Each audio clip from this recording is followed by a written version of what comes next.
Chapter 39 ended with Anastasia seeing Subaru, Garfiel, and Al off. Chapter 40 picks up right from where we left off, with Subaru, Al, and Garfiel carefully making their way to First Street to avoid being spotted by any witch cult members. Al sighed and mentioned to Subaru that they don't need to be that cautious as they have Garfiel with them. Subaru heavily disagrees as they can't afford to take fights that they can easily avoid, given that unlike their own forces, which are currently in shambles, the witch cult forces have barely had a dent in them. Yep, that also sounds about right. Well, you won't hear me complain about going the safe route. After all, if it comes down to a fight, all I can do is rely on the kid. Although you deny being able to, can you really not fight? You did manage to reach the city hall safely. If I had to choose between combatant and non-combatant, I'd have to go with the former. However, at best, my skill's just that of a normal person. If I'm up against a superhuman type, the result would be my corpse sitting in a corner in about 2 seconds. Nope, no way, it would be pointless to consider. While Al and Subaru were chatting, Garfiel had quietly been scouting the road ahead. Looks like the next 3 roads are all clear, or actually more like lifeless and barren and empty. Technically safe, but really suspicious, yeah? Subaru agreed with Garfiel's assessment, but mentioned that they have no other choice and will have to chance it so they don't waste any time. As the trio continue to walk down the road, Al points out how odd it is that the witch cult didn't set up any sentries or scouts. Al continues to explain that the reason for this is that the witch cult most likely does not have the manpower to do so. Blocking everything off and giving such exact demands would be the common thing to do, wouldn't it? But you think they have some other goal in mind? Ha! I wouldn't claim to know, but I would imagine it's something like whether or not we comply with their demands doesn't really matter.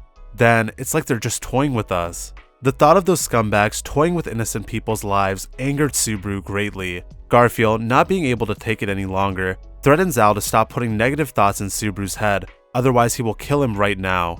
Al wasn't willing to back down and continued to get a reaction out of Garfiel. Subaru cut between them at once, holding a hand against each of their chests, reminding them that this is not the time to turn their weapons on their own allies. Subaru felt murderous intent coursing through his veins. He knew the sensation all too well. It had to be Sirius's power. He quickly turned to Al and Garfiel. Hey Garfiel, Al, stop. Take a deep breath and calm down. Isn't it strange that your argument is escalating so quickly? That's probably due to Sirius's influence. Your feelings are becoming uncontrollable. Garfiel and Al shook their heads, understanding why they were ready to kill one another. Al sighed and mentioned that they need to hurry, given that it was unlikely that the average person would understand their emotions were being toyed with. Subaru and Garfiel looked at one another, realizing what the worst case scenario could be. They took off, headed towards the nearest shelter, with Al struggling to keep up with the two.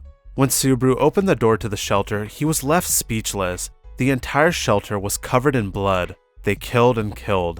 Only a fifth of them are still breathing. And those guys are going to have to completely recover. This is really the worst of situations. Garfiel sighs and mentions that he can let the survivors sleep and treat their injuries. He then asks Subaru what their next move should be. Subaru started to rack his brain for a possible plan, but he was interrupted by Al, who started to mock Garfiel for relying on someone like Subaru to solve everything. Garfiel argued back, defending Subaru's greatness. Subaru was speechless, unsure of why Al held so much resentment towards him. Could it be that he was under Sirius's power again? Hey now bro, what's been troubling you all this time? What's been troubling me? All this. Subaru was troubled by many things. How to save the city, how to save Amelia, how to save Rem, and how to cure Krush. Al then interrupted Subaru, wondering how the first thing that didn't come to mind was saving Amelia, because to Al, the only thing that he cares about is finding Priscilla. Al tells Subaru that he should reduce his burden by only focusing on saving Amelia. Subaru begins to argue back, but Al cuts him off again.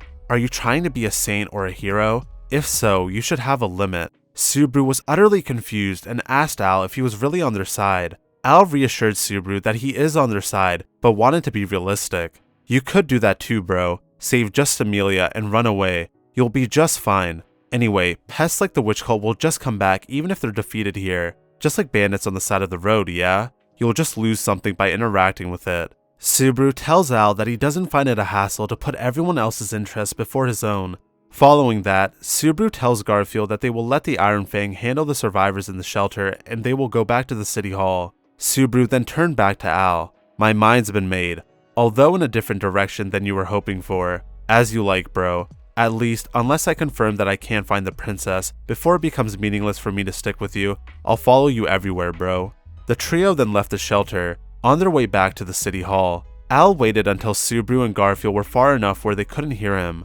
like this, when you have to respond to the expectations of all kinds of people, what'll become of you? After all, without those painful experiences, you certainly wouldn't know. And that sums up chapter 40 of Arc 5. Let me know what you thought of the chapter in the comment section down below. Thank you for watching, and I hope you all have a great rest of your day.